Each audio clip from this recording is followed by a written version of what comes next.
Guys, sa video natin ngayon, ituturo ko sa inyo kung paano natin makikita ang ating Facebook page URL gamit ang ating cellphone. Guys, take note, cellphone po ang gamit natin dito sa gagawin nating video. Tap natin guys ang ating mga browser and mag-type lang tayo ng www.facebook.com. And mapupunta tayo automatic sa profile mismo ng ating Facebook or sa ating Facebook account. Ayun guys, tap natin yung tatlong bilog sa bandang kanan ng ating screen and check natin yung desktop site. Make sure guys na naka-desktop site ang ating screen kasi hindi po natin makikita ang ating URL kung hindi tayo naka-desktop site. Ayan guys, kapag okay na po, tap po natin yung tatlong guhit naman po sa bandang taas ng ating Facebook.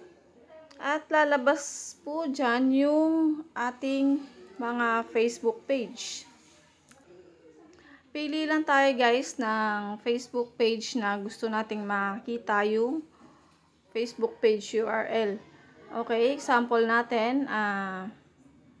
Select lang ako guys na example nating Facebook page. Okay.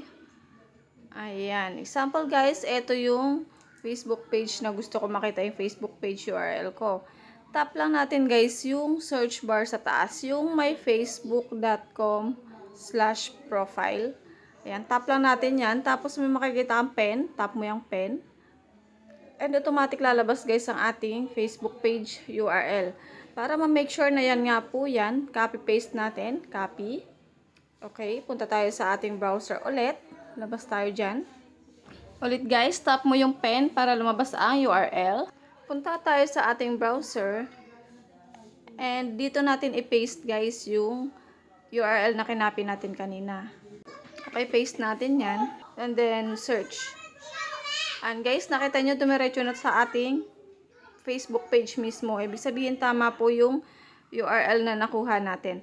Ayan guys, ganun lang po siya kadaling hanapin and don't forget to subscribe.